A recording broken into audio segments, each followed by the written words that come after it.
Hi everyone, मैं सभी divine souls का वेलकम करती हूँ मेरे इस यूट्यूब चैनल पर जिसका नाम है twin flame diva. So the most awaited and magical ho'oponopono prayer for body healing. अब यहाँ पर क्या होता है, जिसको भी कार्मिक पैटर्न्स को ब्रेक करने में प्रॉब्लम आती है तो ये प्रेयर बहुत हेल्पफुल होती है। और जैसा कि मैंने बहुत कुछ ट्राई किया था, इतना आसान नहीं था किसी भी कार्मिक पैटर्न को ब्रेक करना। तो जो 3D लेवल पर प्रैक्टिकल वर्क मुझे करना होता है, मैं डिसीजन मेकिंग में अच्छी हूँ और डिसिप्लिन रही हूँ, बट उसके बावजूद भी मुझे बहुत ज़्यादा प्रॉब्लम आ रही थी और इस वजह से मैं बहुत ज़्यादा इरिटेट हो रही थी, फ्रस्ट्रेट हो रही थी कि कोई चीज़ मैं करने की कोशिश करी, मुझसे हो नहीं रही है, जैसा कि पहले तो ऐसा कभी नहीं होता था। तो प्रीवियस किसी वीडियो में मैंने आपसे शेयर करा था जो होपोनोपोनो प्रेयर बेसिक प्रेयर है, जो सभी शेयर कर देते हैं। आई थिंक 3 to 4 स्टेटमेंट्स होती है ना, उसमें I am sorry, please forgive me, thank you and I love you. But ये वो चीज़ मैंने ट्राई करी थी तो वो मेरे लिए वर्कआउट नहीं करती है। एंड देन ये मुझे जो प्रेयर, आई एम श्योर कि डिवाइनली गाइडेड ही थी, क्योंकि मैं परेशान हो रखी थी और मैं बहुत टाइम से एक पैटर्न को ब्रेक करने की कोशिश करी थी जो कि मुझसे नहीं हो रहा था। मतलब थोड़े दिन मुझे ऐसा लगा कि मैंने इसे ब्रेक कर लिया, बट वो हुआ नहीं। और इस पर्टिकुलर पैटर्न को ब्रेक करने में मुझे लगते हैं 3 साल। क्यों? क्योंकि जैसे ही अवेकनिंग हुई थी मुझे पैटर्न का पता था तो मैं इस पर काम करना शुरू कर दी, बट वो हो नहीं रहा था। तो उसमें मुझे लगते हैं 3-3.5 साल का टाइम। तो जो 3rd ईयर था ना, और ऑलमोस्ट मैं कर्स हीलिंग के प्रोसेस में थी वहाँ पर, तो उससे कुछ टाइम पहले ही मुझे ये प्रेयर शेयर करी गई थी, डिवाइनली गाइडेड थी डिवाइन की तरफ से। सो आई विल अगेन रिपीट कि जब भी हम किसी तरह की हीलिंग करते हैं वहाँ पर आपके कार्मिक लेसन ज़रूर होते हैं, आपको प्रैक्टिकल लेवल का वर्क करना होता है। देन आपको अपने जितने भी स्पिरिचुअल टूल्स होते हैं उनकी हेल्प आप तब लेने की रिसीव करने की एक्सपेक्टेशन लगा सकते हो जब आपने अपना प्रैक्टिकल वर्क करा हो। और मेरे केस में क्या था, मैं पहले अपना प्रैक्टिकल वर्क पे फोकस करती हूँ, देन बाद में मैं किसी स्पिरिचुअल चीज़ पे फोकस करती थी। तो प्राइमरी चीज़ें हमेशा से प्रैक्टिकल रही हैं एंड देन सेकेंडरी हो जाता है। बट देन जैसा कि लास्ट ईयर था, जो 3rd ईयर था मेरे इनर वर्क का, वहाँ पर मुझे प्रॉब्लम हो रही थी कि मैं एक पैटर्न पे काम करूँ जो कि ब्रेक ही नहीं हो रहा है, और 3 साल बहुत लंबा टाइम होता है। देन फाइनली, अब उससे पहले ना मैं ऑलरेडी बहुत सारी चीज़ें कर चुकी थी और डिवाइन भी कई बार मुझे टीज करते थे क्योंकि मेरा जो फोकस था वो डेस्टाइन फ्यूचर पे था। तो एक हैबिट को मैंने ब्रेक करा एंड देन मैंने बोला कि अब मुझे ये दे दो, तो डिवाइन ने कहा पहले इसको कर लो। तो डिवाइन ने ये नहीं बोला कि पहले तुम इसको कर लो तो हम तुम्हें दूसरे वाले पैटर्न पे काम करवाएंगे। उन्होंने बोला अच्छा पहले तुम इसको कर लो। जब मैंने इसको करा तो उन्होंने बोला फिर इसको कर लो। जब ये तीसरी बार रिपीट होता है तो देयर आई रियलाइज कि मेरे साथ ये चीज़ करी जा रही है कि पहले ये चीज़ें करेक्शन कर लूँ मैं, देन बाद में उस चीज़ को सोचना है।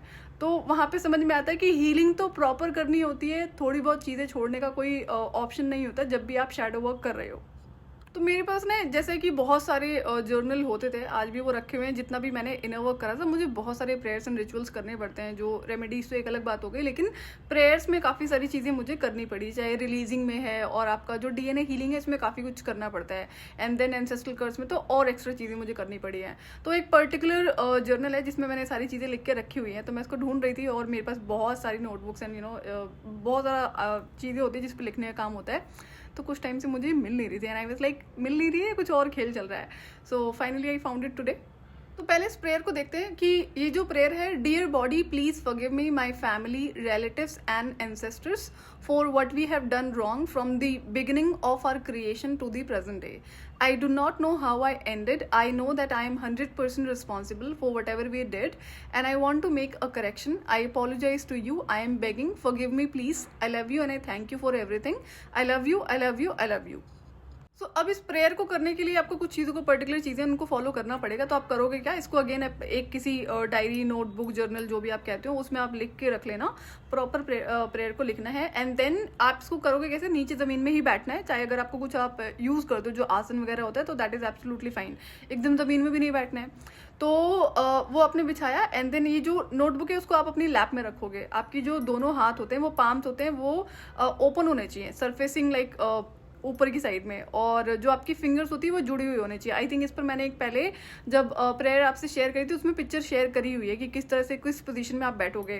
तो आपने नीचे बैठते हैं जैसे हम क्या बोलते हैं, चौकड़ी मारते हैं ना, तो दोनों हाथों को अपने थाइस पर रखना है। ओपन होने चाहिए हाथ, आपके पाम्स फेसिंग अप होने चाहिए एंड फिंगर्स आपकी जुड़ी हुई होनी चाहिए, बिखरी हुई नहीं होनी चाहिए, स्पेस नहीं होना चाहिए।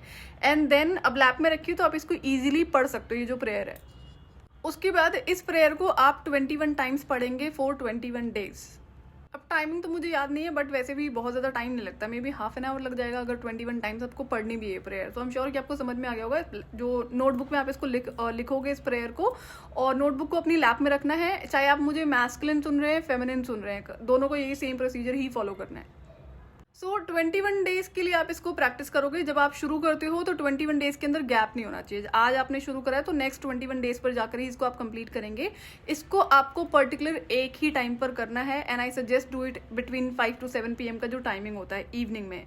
अब अगर कोई 5 to 7 PM के टाइमिंग पे नहीं कर सकता, किसी भी टाइम पे करो, लेकिन मेक श्योर कि ये जो पर्टिकुलर प्रेयर है वो आपकी एक ही किसी पर्टिकुलर टाइम पे आप करेंगे। दिन में कोई भी टाइम हो सकता है, morning 4 AM to till 11 PM तक। तो आप चाहो तो इसको एक बार ना प्रैक्टिकल भी करके देख सकते हो कि आपको कितना टाइम लगेगा इस प्रेयर को 21 डेज के लिए। जब आप इसको शुरू करने से पहले एक बार एक्सपेरिमेंट कर लो कि अभी आप इसको पढ़ने बैठे हो, टाइम देख लो कितना टाइम आपको लगता है, कि आप हाफ एन आवर में कर पा रहे हो या फिर 1 आवर में कर पा रहे हो या फिर उससे ज़्यादा टाइम आपको लग रहा है। सबकी स्पीड अलग अलग होती है, तो इसलिए मैं ये बोल रही हूँ। तो अगर आपको 1 आवर से ज़्यादा लगता है कि अभी आपने शुरू करा है और आपको 21 टाइम्स इस प्रेयर को करना है, सो मेक श्योर कि फिर आप इसको मॉर्निंग में 4 AM से 10 बजे तक रात के कभी भी कर लो। 11 बजे मत शुरू करना, क्योंकि फिर वो अगेन 12 के ओवर हो जाएगा। तो ये चीज़ें आपको उस टाइम पे अवॉइड करनी होती है। सो टाइमिंग इसमें ये रहेगा 4 AM से रात के 10 बजे तक आप इसे कभी भी कर सकते हो। अब जब मैंने ये DNA हीलिंग करना शुरू करा था ना, तो उससे पहले मेरे अंदर बहुत सारे सवाल थे कि मैं सोच रही थी कि बीइंग अ डिवाइन चाइल्ड मुझे इतनी सारी चीज़ों से क्यों गो थ्रू करना पड़ा। और ये तो मैं ऐसे भी कर सकती थी ना, कि अगर मुझे बता दिया गया होता तो मैं इसको कर देती, मेरे लिए कोई बहुत बड़ी बात नहीं थी। क्यों? क्योंकि अगर मैं अपनी आदतों को ध्यान दूंगी तो मैं बहुत चाइल्डहुड से ना हमेशा सात्विक फूड ही खाती थी। और मैंने अनियन गार्लिक कब शुरू करा, जब मेरी बहुत ज़्यादा हेल्थ डैमेज होती थी ना, बैक टू बैक, जिसमें बहुत सारी चीज़ें मुझे DNA की वजह से मिली थी, जिसमें डिजीजेस होते हैं ना, जब एंसेस्ट्रल कर्स होता है या फिर जनरेशनल ट्रॉमा होता है तो वहाँ पर आपको डिजीजेस भी मिलते हैं। तो ये फैमिली लाइन में होने की वजह से मुझे वो चीज़ें भी मिलती हैं। तो बैक टू बैक मेरी हेल्थ बहुत ज़्यादा डिस्ट्रॉयड होती थी। तो हमेशा हॉस्पिटल आना जाना, तो मुझे उसमें डांट और गालियाँ दोनों पड़ती थी कि खाना नहीं खाती है, फिर ये नहीं खाती है, वो नहीं खाती है, इसकी वजह से ये चीज़ें होती हैं। तो अनियन गार्लिक एक्चुअली में मैंने शुरू किया था when I was in 10th standard. अब होता क्या है, 9th के एग्जाम जैसे ओवर होते हैं और 10th का रिजल्ट आया था एंड मेरी 10th की जो एक्स्ट्रा क्लासेस शुरू होनी थी, जो 2 मंथ्स का वेकेशन होता है ना बाकी बच्चों का, तो 10th में वो नहीं होता था हमारे यहाँ पे। बाकियों को मुझे याद नहीं है, मैं अपने टाइम का बता रही हूँ। तो क्लासेस जैसे ही शुरू होती है कि पता चलता है कि मुझे बहुत हाई एक्सट्रीम फीवर हो गया and then all of a sudden tuberculosis निकल आता है। अब ट्यूबर क्लॉसिस थोड़ी सी हैवी चीज़ थी, जिसमें टाइम लगता है रिकवर होने में, बहुत ज़्यादा हेल्थ ख़राब हो जाती है। तो मुझे 10th में ज़्यादा स्टडीज़ करने का टाइम मिलता ही नहीं है। आई थिंक कुछ 2 से 3 महीने ही मैंने अपना प्रॉपर स्टडीज़ करा होगा एग्जाम से पहले, जो बोर्ड एग्जाम्स होते हैं। तो अब ट्यूबरक्लोसिस में क्या हुआ कि मेरी जैसे कि मेडिसिन बहुत ज़्यादा हाई होती थी, तो अब अगेन खा तो मैं सात्विक फूड ही रही थी और मुझे डांट पड़ती थी कि इसमें मुझे ये चीज़ें इंक्लूड कर लेनी चाहिए, जो भी बाकी चीज़ें हैं, तो मैं नहीं कर रही थी। एंड देन अब मेरी तबीयत ना ठीक होने की जगह पे और बिगड़ती जा रही थी। क्यों? क्योंकि मुझे मेरी स्टडीज़ की टेंशन थी और बोर्ड एग्जाम्स का ना बहुत बड़ा हवा बना रखा था लोगों ने कि बोर्ड एग्जाम्स टफ होते हैं। तो अब मैं ट्यूशन्स भी नहीं जा पाती थी, मैं पढ़ाई भी नहीं कर पाती थी। एंड देन मैं मतलब ये हालत हो गई थी कि मुझे दीवार को ना पकड़ कर चलना पड़ रहा था, मैं वॉक नहीं कर पा रही थी, इतनी ज़्यादा हेल्थ ख़राब हो गई थी। तो मुझे ना टेंशन खा रही थी। क्यों? क्योंकि अगर एग्जाम्स में फेल हो जाती तो शादी का एक बहाना मिल जाता है कि अब तो फेल हो गई है। तो ये सबसे बड़ा जो मेन टेंशन थी वो थी शादी की। क्यों? क्योंकि लोग तो ऑप्शन ढूंढ ही देते हैं जैसे जैसे फेल हो जाए एंड मैंने बहुत मुश्किल से अपनी स्टडीज़ करी है। सो इसलिए भी मेरी हेल्थ बहुत ज़्यादा बिगड़ती जा रही थी। एंड देन उसके बाद में ब्लैक मैजिक वॉज ऑलरेडी चल रहा था, जो कि चीज़ें चल रही थी। तो मैं कभी इस चीज़ को डिनाई नहीं करती हूँ कि जो हेल्थ डैमेज रहती थी शुरू से चाइल्डहुड से, उसमें new moon, full moon, energy portals, plus में जो एंसेस्ट्रल कर्स की वजह से DNA के थ्रू मुझे चीज़ें मिलती हैं, डिजीज इंक्लूडिंग डिजीज, प्लस में ब्लैक मैजिक, तो बहुत सारी चीज़ें हैं जिसकी वजह से हेल्थ डिस्ट्रॉयड रहती थी। तो जब वहाँ पर ना मैंने देखा कि मेरी हेल्थ ख़राब होती जा रही है, ठीक भी नहीं हो रही है, मेडिसिन भी हैवी हैं और एग्जाम्स में मेरे पास आई थिंक 2 से 3 महीने ही बचे थे। जैसे ही 10th में एंटर होती हूँ तबीयत ख़राब होती है और वो ठीक नहीं हो रही थी, साल भर होने को आ रहा था। एंड देन एग्जाम्स ऑलरेडी आ चुके थे, बोर्ड एग्जाम्स मेरे। तो जैसा कि 2-3 महीने बचे थे तब मैंने वहाँ से अनियन गार्लिक को इनटेक करना शुरू करा था। सो पुराने टाइम का जितना भी कोई एंसेस्ट्रल कर्स है, जिस भी रीजन से, मैंने अपनी स्टोरी शेयर करी हुई है किस वजह से इस फैमिली में कर्स लगा था। अगर आपने नहीं सुना तो आप जरूर सुन लेना उसे। तो अब यहाँ पर जो ऑप्शन था डिवाइन की तरफ से कि इसकी हीलिंग कैसे हो सकती है, कि एक डिवाइन चाइल्ड इस फैमिली में जन्म लेगा तब वो उनके DNA से मैच करता है, कि उसका DNA इसमें मिक्स हो चुका है, जिसमें बहुत सारी चीज़ें मुझे DNA के थ्रू मिलती हैं। अपना डिवाइन चाइल्ड होने की वजह से मेरी अपनी ऑलरेडी स्पिरिचुअल पावर्स हैं, बट देन जैसा कि जब एंसेस्ट्रल कर्स होता है तो मैं एक बहुत पावरफुल ब्लड लाइन से बिलोंग करती हूँ और ये फैमिली भी एक बहुत पावरफुल ब्लड लाइन से बिलोंग करती है, ये कोई नॉर्मल फैमिली नहीं रही है। तो अब इनके ऑलरेडी अपने बहुत सारे spiritual gifts and 3D powers हैं, तो जो कि देखने को मुझे मिलता है शुरू से। And I used to wonder कि इतनी पावर्स कहाँ से हैं, क्यों हैं। तो अब जैसा कि डीएनए की वजह से मुझे बहुत सारी चीज़ें मिलती हैं, अच्छी बुरी सारी चीज़ें मिलती हैं सिर्फ फैमिली में बर्थ लेने की वजह से। तो अब अगर चाइल्डहुड से मैंने हेल्थ को प्रायोरिटी पे रखा होता, जो कि मैंने नहीं रखा, जिस हिसाब की सिचुएशंस होती थी, तो जो सारा फोकस था वो करियर पे, स्टडीज़ पे लगाने का एक रीज़न था कि मुझे शादी नहीं करनी है।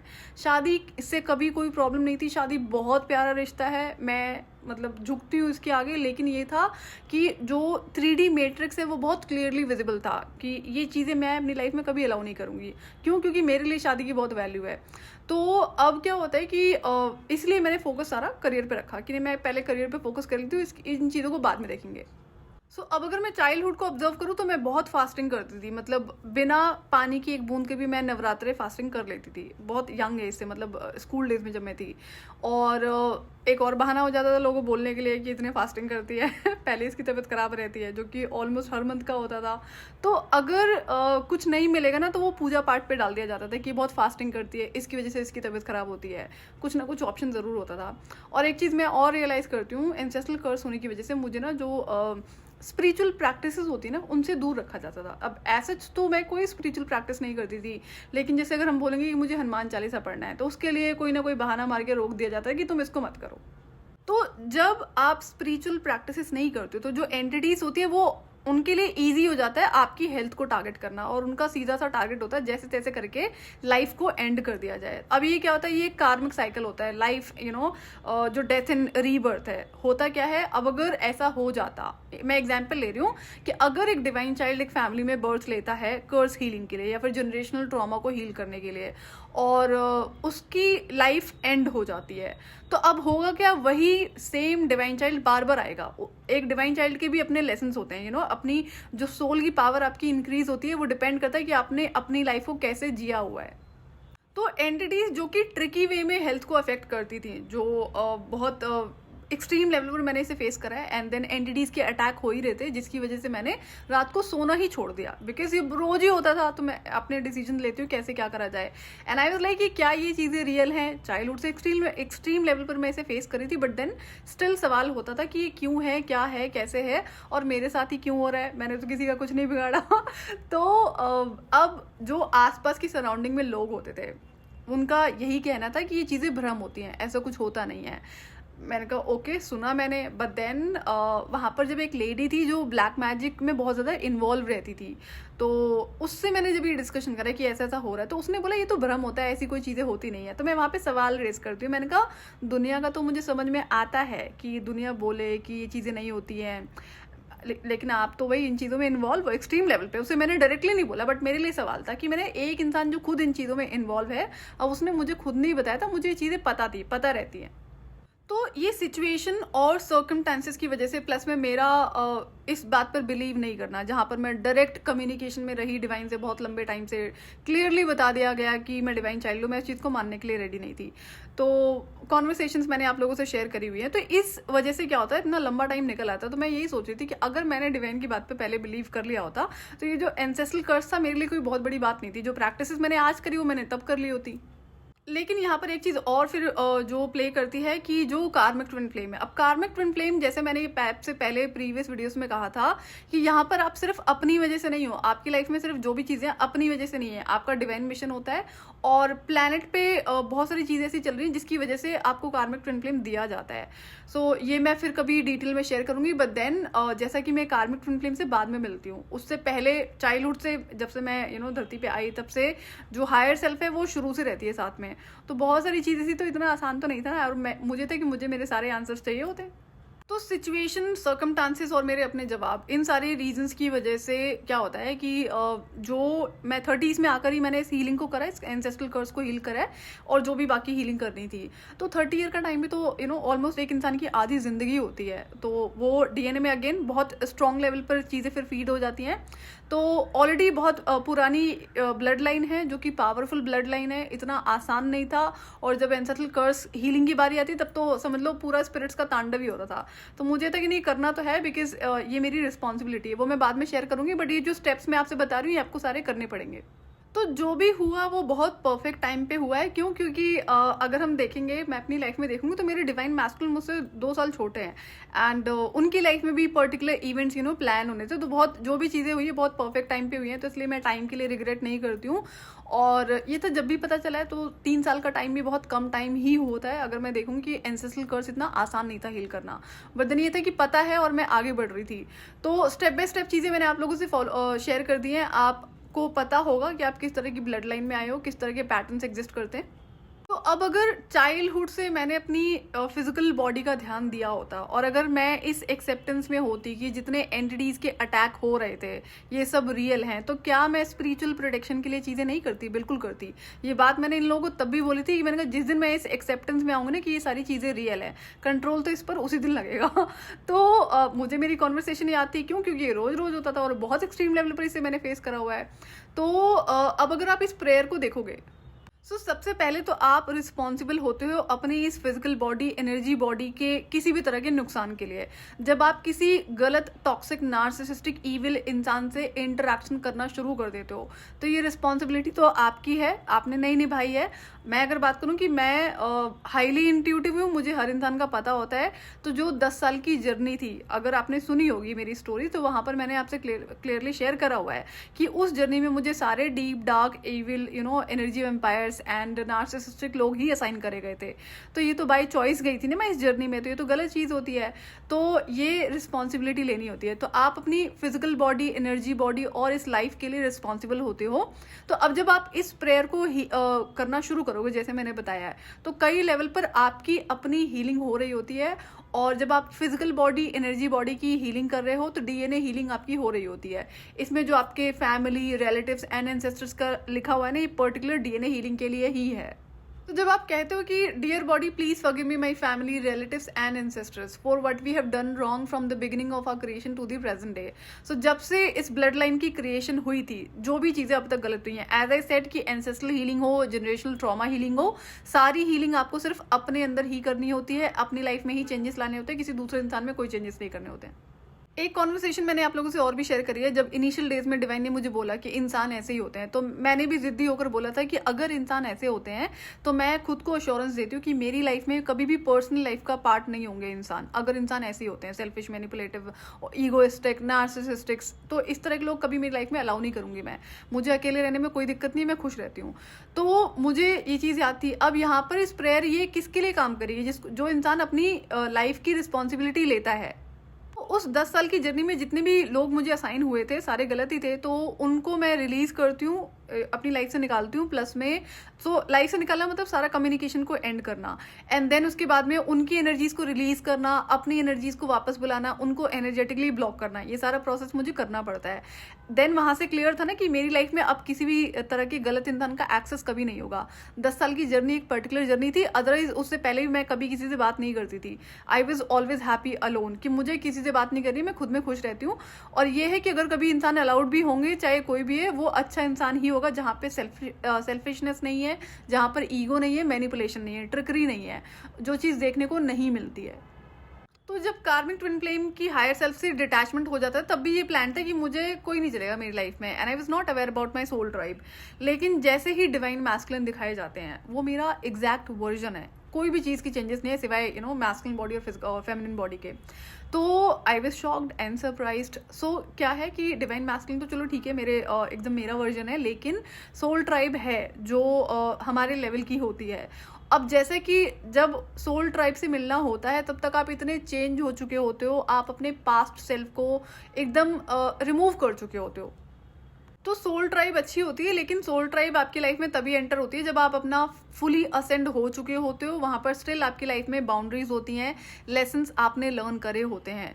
सो अगर आपने जो भी लेसन लर्न करा है, वहां जाकर उसको फिर से रिपीट करते हो, मे बी ये बिलीव करके कि आपकी सोल ट्राइब है, तो देखो आपकी लाइफ में बाउंड्रीज होती हैं, कई चीज़ों का हमें ध्यान रखना होता है। एंड आई वुड नॉट से कि जैसे कि मैंने देखे हुए हैं ना, कई सारे स्टार सीड्स भी देखे हुए हैं, ट्विन फ्लेम्स भी हैं, सब अलग अलग लेवल पर होते हैं। तो जिस लेवल पर आप असेंड हो चुके होंगे, उसी लेवल की सोल ट्राइब भी आपकी लाइफ में एंटर होती है। तो सोल ट्राइब के बारे में आपको सोचना नहीं होता है, क्यों? क्योंकि पास्ट को लेट गो करने में बहुत दिक्कत आती है। सबसे ज़्यादा दिक्कत अगर आती है किसी चीज़ को करने में, तो या तो आपके कार्मिक पैटर्न से या फिर पास्ट को लेट गो करने में है। और जितना आप इसे लेट गो करने की कोशिश करोगे, ये उतना रीसर्फेस होता जाएगा और आपकी लाइफ में एंटर करने की कोशिश करेगा। एंटिटीज इसमें प्ले ज़रूर करती हैं, इस पर मैं डिटेल में वीडियो शेयर करूंगी।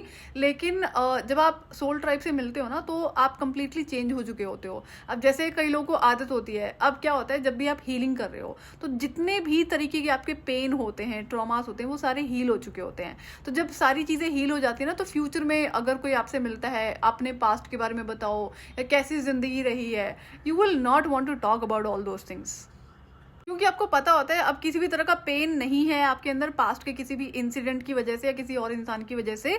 और अगर जैसा कि आपने पास्ट को लेट गो करा है, तो इसका मतलब होता है कि पास्ट के बारे में आपसे आप किसी से भी बात नहीं करोगे।